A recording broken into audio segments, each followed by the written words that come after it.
ومن سيئات أعمالنا من يهد الله فلا مضل له ومن يضلله فلا هادي له ونشهد أن لا إله إلا الله وحده لا شريك له ونشهد أن سيدنا وسندنا ومولانا محمد الذي أرسله بالحق بشيرا ونذيرا وداعيا إلى الله بإذنه وسراجا وقمرا منيرا فقد قال الله تعالى في كلامه المجيد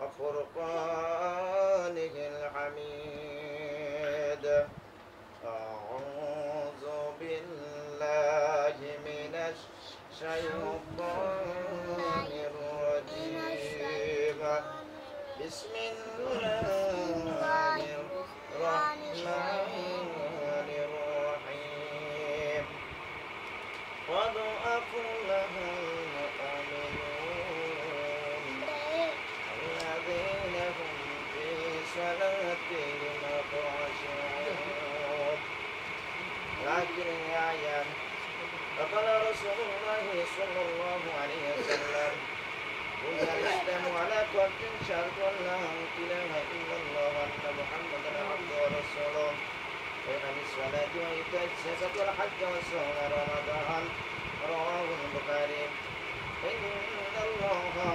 وملائكته يصلون على النبي يا أيها الذين آمنوا صلوا عليه وسلموا تسليما اللهم صل على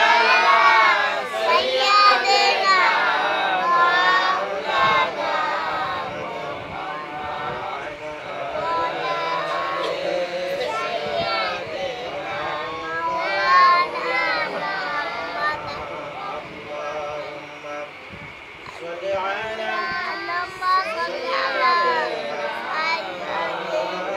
مولانا محمد وعلى آل سيدنا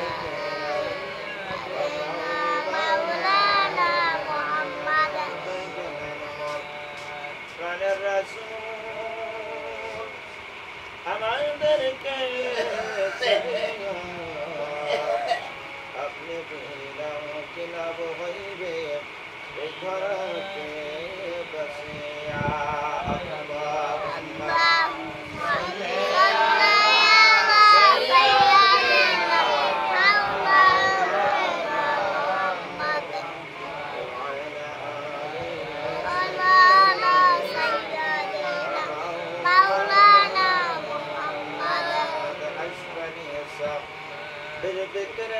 صل على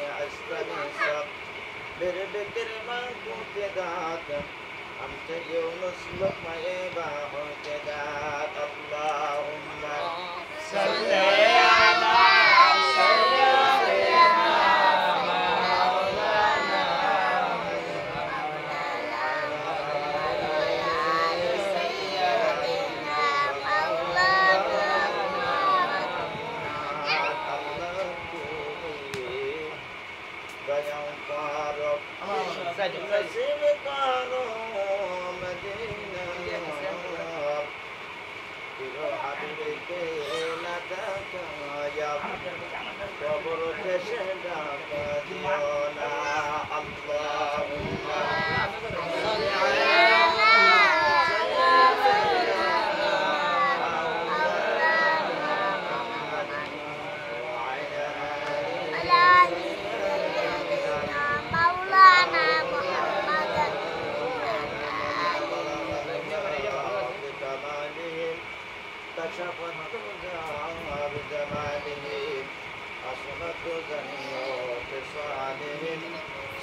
পবিত্র জুমার দিনে তার পবিত্র ঘরে এসে বসার মতো করলেন একজন সবাই সমাজ করে বলে আলহামদুলিল্লাহ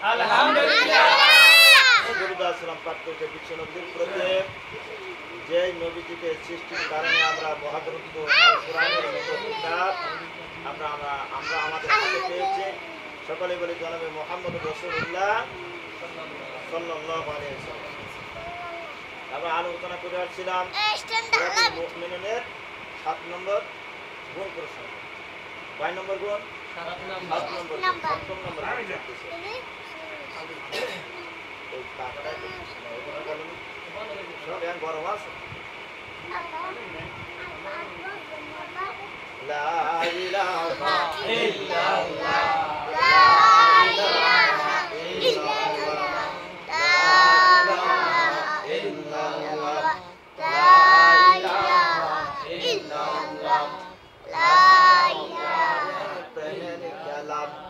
গ্রাউন সারদাই কতরে জালাম তবু তাও হইদের কালেমা বলে লা ইলাহা ইল্লাল্লাহ লা ইলাহা ইল্লাল্লাহ তোরে বলবো না তো ভাত খায় না লা ইলাহা ইল্লাল্লাহ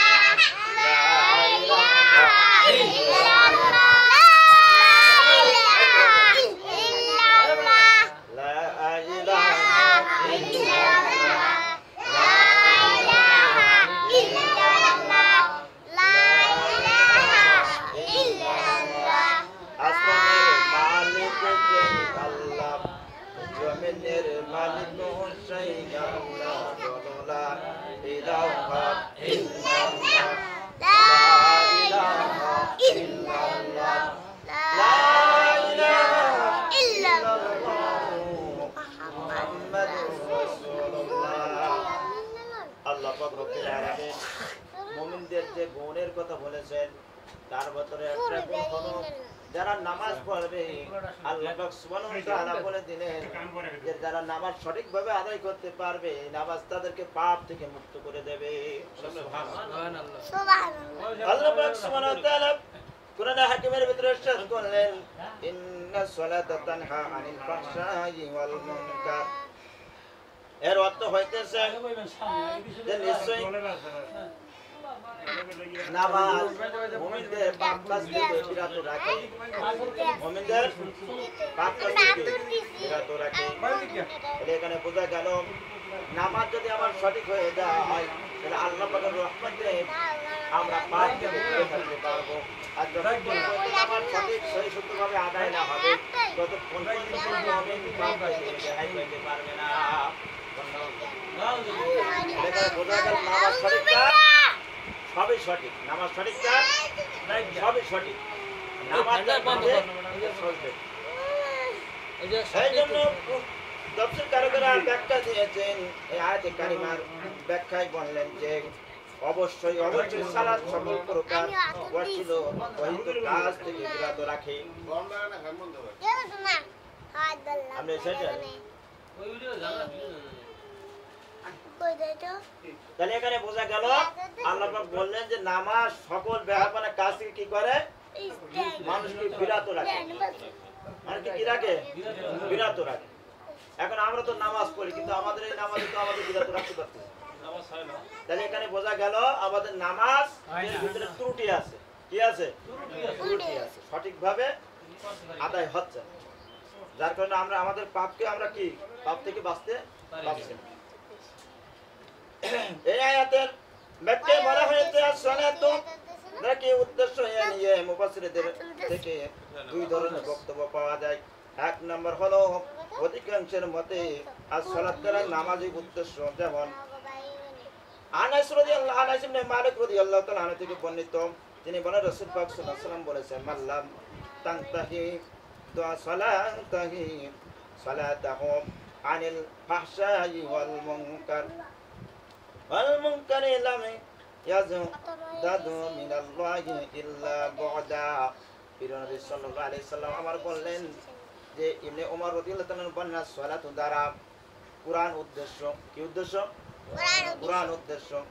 যেমন আল্লাহ তাআলা বলেন ওয়ালা তাজহার বিসলাতিকা, ওই প্রথম 7টি অধিক যুক্ত মতটি হলো অধিক যুক্ত। অন্যদিকে আয়াতের অর্থ হবে কি হবে এ নিয়ে 3 ধরনের মতামত পাওয়া যায়। তাহলে সালাতের কয় ধরনের মতামত পাওয়া যাচ্ছে? 3 ধরনের মতামত পাওয়া যাচ্ছে, 3 ধরনের বক্তব্য পাওয়া যায়। এক নম্বর হলো বান্দা যদি নির্দিষ্ট পন্থায় যথাযথভাবে নামাজ আদায় করে তবে তা আর ফাহশাই ওয়াল মুনকার থেকে বিরত রাখবে। বলে সুবহানাল্লাহ। যথাযথ সময়ে যথা নিয়মে যদি নামাজ আদায় করে তাহলে কি হবে? আল্লাহ পাক তাদেরকে এই পাপ কাজ থেকে বিরত রাখবে। কি থেকে বিরত রাখবে? পাপ কাজ থেকে, ফাহশা কাজ থেকে। দুই নম্বর হলো বান্দা যখন নামাজের মধ্যে থাকবে ততক্ষণ তা অশ্লীল অবৈধ কাজ থেকে বিরত করবে। তাহলে বোঝা গেল নামাজ যখন মানুষ পড়ে সে সময় কি মানুষের দ্বারা কোনো পাপ কাজ হয়? তাহলে এখানে বোঝা গেল তাফসীরকাররা বলছেন যে নামাজ যখন আরম্ভ হবে, নামাজের আরম্ভ থেকে শেষ পর্যন্ত যতক্ষণ নামাজের ভিতর বান্দা থাকবে ততক্ষণ তার দ্বারা পাপ হয় না। বলে সুবহানাল্লাহ। লা ইলাহা ইল্লাল্লাহ, লা ইলাহা ইল্লাল্লাহ, লা ইলাহা ইল্লাল্লাহ, মুহাম্মাদুর রাসূলুল্লাহ। তৃতীয় নাম্বার হলো নামাজ অশ্লীল অবৈধ কাজ থেকে রক্ষা করে। তাহলে কিসে রক্ষা করে? নামাজ। আল ফাহশার মর্মার্থ হলো, ফাহশা শব্দটির অর্থ হলো অশ্লীলতা। তবে এর মর্মার্থ সম্পর্কে অনেকগুলো অভিমত পাওয়া যায়। যেমন এক হলো আল ফাহশা অর্থ হলো আমরুন ওয়া ইবাতুল, তথা চরম মন্দ কাজ, আর তা হলো শিরিক করা। এর সবচেয়ে বড় পাপ কি? শিরিক করা। এই শিরিক থেকে এই নামাজ কি করে? মানুষকে রক্ষা করে, ফিরাই রাখে। দুই নাম্বার হলো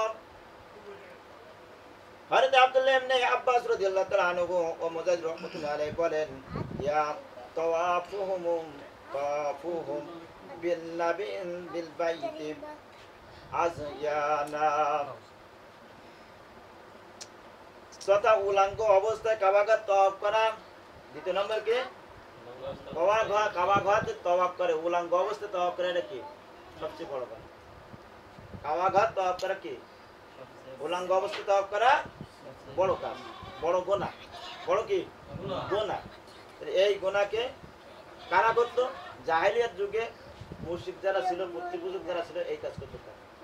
রাসূল করিম সাল্লাল্লাহু আলাইহি সাল্লামের আগমনের পরে আস্তে আস্তে এই কাজটা কি হয়ে যায়? বন্ধ হয়ে যায়। সুবহানাল্লাহ, সুবহানাল্লাহ। তাহলে এই কি বলা হয়েছে? উলঙ্গ অবস্থায় কাবাঘর তওয়াফ করাকে আল ফাহশা বলা হয়েছে। তৃতীয় নম্বর হলো তাফসীরে মাযহারিতে বর্ণিত আল্লামা সানাউল্লাহ পানিপতি রাহমাতুল্লাহি আলাইহি বলেছেন, ফাহশা অর্থ হলো মন্দ কাজকে বলে যা সুস্থ বিবেক সম্পন্ন ব্যক্তির কাছে পূর্ণ মাত্রায় সুস্পষ্ট বস্তুত। ফাহশা দ্বারা সকল প্রকার বড় বড় গুনাহকে বোঝানো হয়েছে। তাহলে ফাহশা বলতে কি বোঝানো হয়েছে? সকল প্রকার বড় বড় যে গুনাহ আছে ওই গুনাহকে বোঝা হয়েছে। ছোট গুনাহ না, কিন্তু বড় বড় যে গুনাহ সেগুলো কি বলে? ফাহিশা। মোট কথা হলো প্রত্যেকটি খারাপ ও কুৎসিত কাজকে ফাহিশা বলে। সুতরাং এতে ছোট বড় সকল প্রকার গুনাহ শামিল রয়েছে। যদিও বড় বড় গুনাহের ক্ষেত্রে এই শব্দটি প্রয়োগ করা হয়, তবে আয়াতে উলঙ্গ অবস্থায় কাবাঘর তওয়াফ করাকেই বিশেষভাবে ফাহিশা বলা হয়েছে। আমরা যখন অতিথি দাওয়াত দেই বিভিন্ন মঞ্চে, তখন আমরা কি বলি? বিশেষ অতিথি আছে। কি অতিথি? বিশেষ অতিথি। সেটা এখানে বিশেষ ভাবে, তাই না? বিশেষ ভাবে বলতে একজনকে আখ্যায়িত করা হয়েছে, একটা গুনাহকে বড় আকারে আখ্যায়িত করা হয়েছে, এই হিসাবে উল্লেখ করা হয়েছে। এই কাজটিকে জাহেলি যুগে অতি পুণ্যের কাজ মনে করা হতো। উলঙ্গ অবস্থায় তওয়াফ করা কাবাঘরের ভিতরে তারা মনে করত খুব ভালো পুণ্যের কাজ, খুব ভালো কাজ। কারণ কি? তাদের ভিতরে ইলম ছিল না, ইসলামের জ্ঞান ছিল না, যার কারণে তারা কি মনে করতো যে ন্যাংটা অবস্থায় তওয়াফ করা, উলঙ্গ অবস্থায় তওয়াফ করা এটা সবচেয়ে পুণ্যের কাজ। তাহলে এটা কি গুনাহ? ফাহিশা গুনাহ। কি গুনাহ? ফাহিশা। আল ফাহশা বা অশ্লীল কাজকে বলে এমন কাজকে বোঝানো হয়েছে যার মন্দ হওয়া সুস্পষ্ট, যেটাকে মুমিন কাফের নির্বিশেষে প্রত্যেকে বুদ্ধিমান বিবেক সম্পন্ন মানুষকে বুঝতে পারে এটা খারাপ কাজ। সবকে ব্যক্তি মন্দ বলে মনে করে, যেটা আসলেই খারাপ কাজ। সবাই কি বুঝতে পারে? বিবেক সম্পন্ন। এখানে বলেন কিন্তু যে পাগল মাতাল এদের কথা কিন্তু বলেন, বিবেক সম্পন্ন। সকল বিবেক সম্পন্ন ব্যক্তিরাই বুঝতে পারে যে আসলে এটা খারাপ, একে কি বলা হয়? ফাহশা।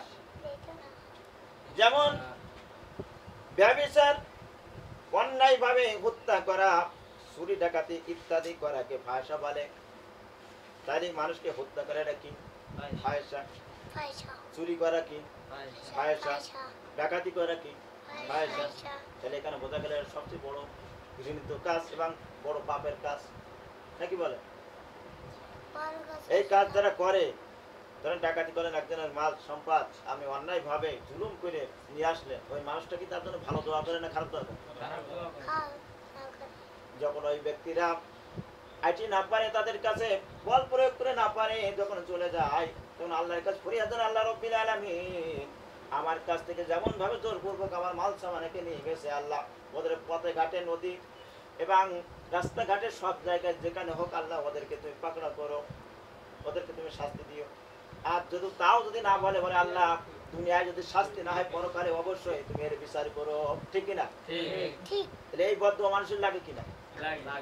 কেন একজনের হক তুমি মেরে নিয়ে আসবা, আর যদি সে বদ্ধ করে অবশ্যই আল্লাহ দরবার কি হয়? কবুল হয়ে যায়। এদেরকে বলা হয় মাজলুম। এদেরকে কি বলা হয়? যেমন আপনার এর আগে হাসিনা সরকার থাকাকালীন জামাতের উপরে নিপীড়ন চালাইছে। জামাত কি ছিল? মাজলুম ছিল, কেন কিছু বলার নেই, সরকারি বাহিনী তার হাতে, সে যা করবে তাই। কিন্তু তারা যে আল্লাহর কাছে দোয়া করছিল, অবশ্যই আল্লাহ দোয়া কবুল করছে, ঠিক কিনা? এই জন্য অন্যায় ভাবে কাউকে যদি হত্যা করা হয়, কারোর উপর যদি জুলুম করা হয়, অবশ্যই আল্লাহ দরবার সেটা কি হয়? কবুল হয়। আর কবুল হয় এমন ভাবে, ওই ব্যক্তিকে এমন লাঞ্ছিত ভাবে আল্লাহ পাক রব্বুল আলামিন ওই স্থান থেকে সরাই দেন যা কল্পনার বাইরে থাকে, আর এই দুনিয়ার সাক্ষী হয়ে যায়, ঠিক কিনা?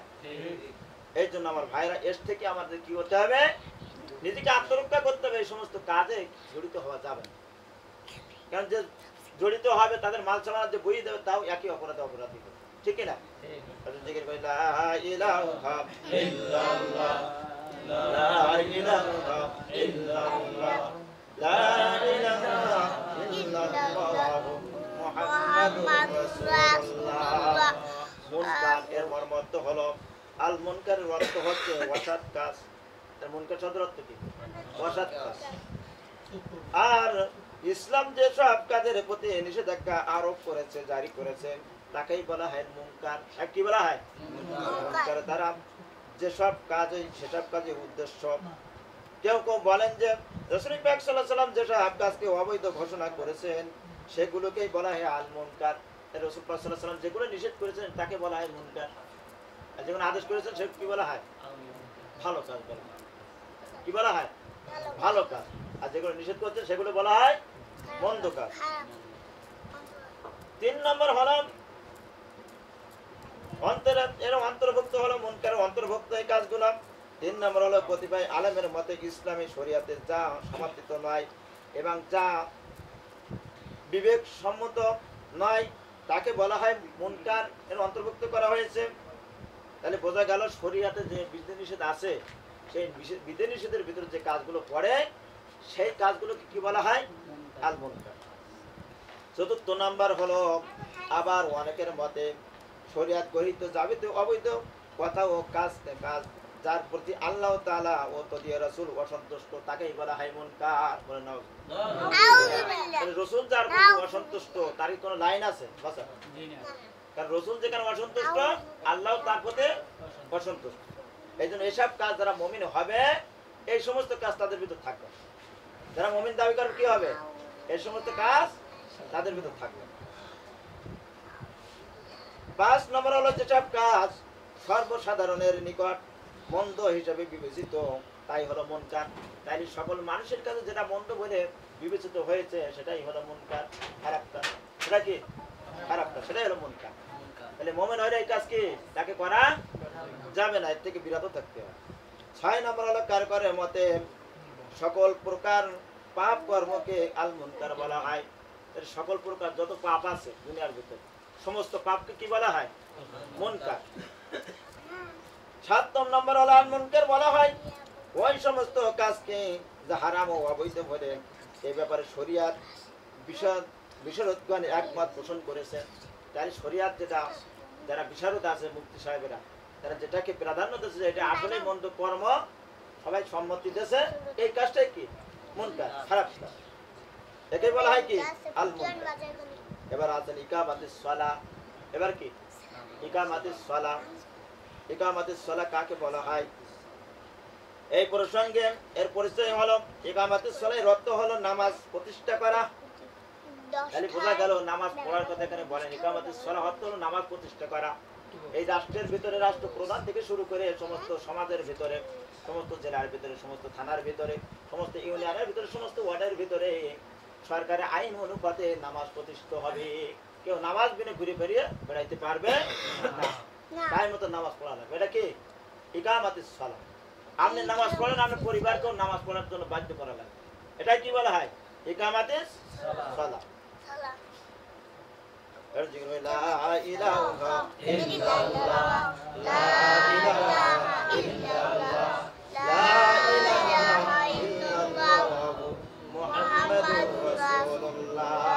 সমস্ত হাজিরিন, কেননা নামাজ পড়লে চলবে না, বরং কোরআনের বক্তব্য অনুপাতে ইকামাতিস সালাহ বা নামাজ কায়েম করতে হবে। আর আস-সালাতু ইকামাতিস সালাহ এর গ্রহণযোগ্য অর্থ হলো রাসূল সাল্লাল্লাহু আলাইহি ওয়াসাল্লাম যেভাবে প্রকাশ্য অপ্রকাশ্যে রীতিনীতি পালন সহকারে নামাজ আদায় করেছেন এবং সারা জীবন মৌখিক শিক্ষাও দান করেছেন, ঠিক যেভাবে নামাজ আদায় করা অর্থাৎ শরীর, পরিধেয় বস্ত্র, নামাজের স্থান ইত্যাদি পবিত্র হওয়া, নিয়মিত জামাতে নামাজ পড়া এবং নামাজের যাবতীয় ক্রিয়াকর্ম সুন্নাত অনুযায়ী সম্পাদন করাকে বলা হয় ইকামাতিস সালাহ। সুবহানাল্লাহ।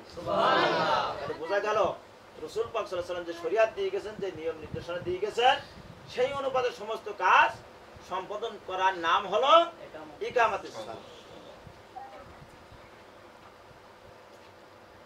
আমার সম্মত ভাইয়েরা, এগুলো প্রকাশ্য রীতি। আর এই অপ্রকাশ্য রীতি হলো আল্লাহ তাআলার সামনে এমন ভাবে বিনিয়ত ভাবে একাগ্রতার সহকারে দাঁড়ানো, যেন তার কাছে আবেদন নিবেদন করা হচ্ছে। এমন ভাবে নামাজের ভিতর দাঁড়ানো যেন আল্লাহর কাছে আমরা ওপেনলি আল্লাহর সাথে কথা বলছি, আল্লাহর কাছে চাচ্ছি, এরকম মনে করি কি নামাজের ভিতরে সামিল হবা, নামাজে দাঁড়ানো, মন যেন অন্যদিকে না ঘুরে যায়, এই দিক খেয়াল রাখতে।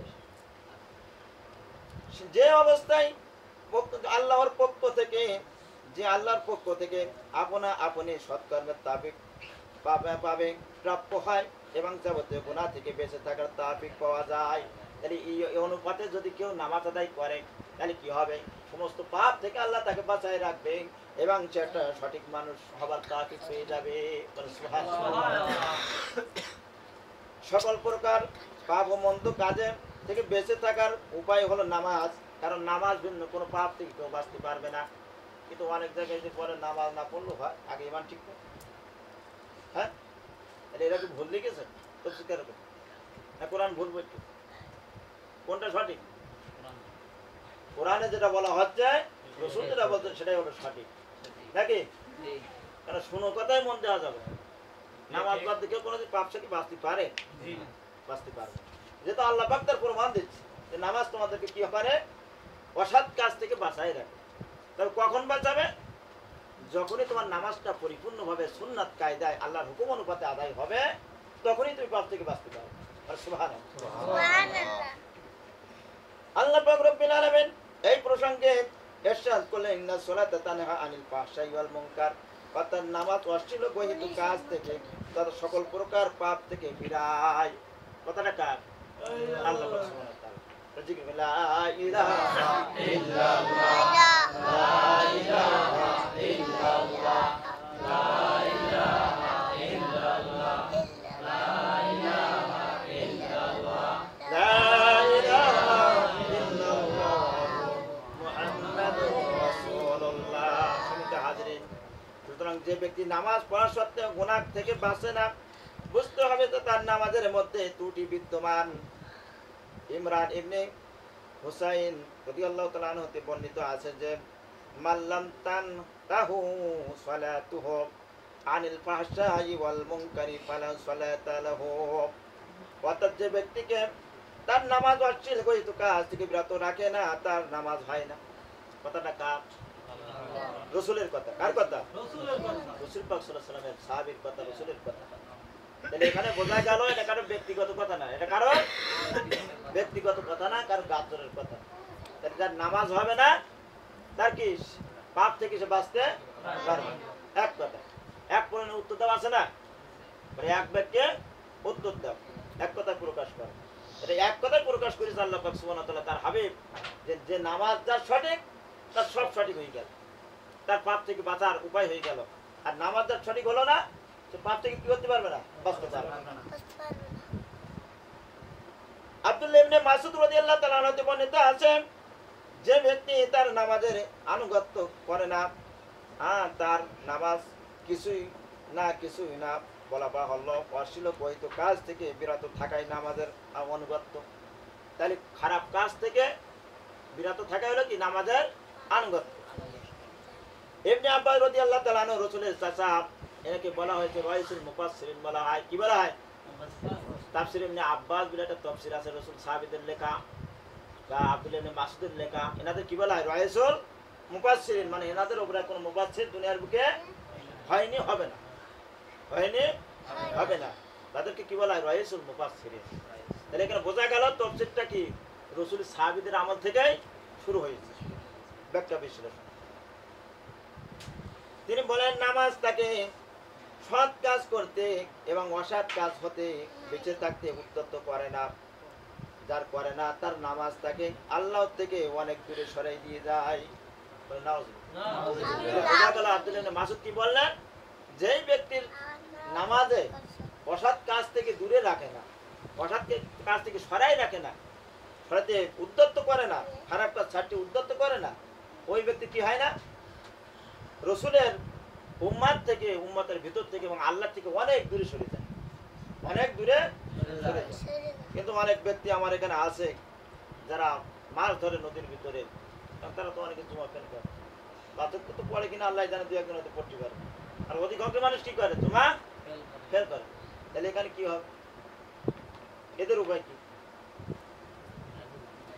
আর আপনি বলেন আল্লাহ রাব্বিল আলামিন, আমার তো ছেলে ছিল, মেয়ে ছিল, স্ত্রী ছিল, কি করবো? তাদের জ্বালাই পড়ে সাগরের মাঝখানে নদীতে ডলারের মাছ ধরে খাওয়াইছে, আল্লাহ তুমি আমার মাফ করে দাও, আল্লাহ মাফ করবে? তাহলে বোঝা গেল তোমার সন্তান তোমার বিরুদ্ধে পার্টি করবে, তোমার স্ত্রী তোমার বিরুদ্ধে পার্টি করবে, তোমার আলাউলা তোমার বিরুদ্ধে চরণ করবে, তোমার কেউ পক্ষে হবে না। কারণ গোনা যে করে তার পক্ষে কেউ হয় না।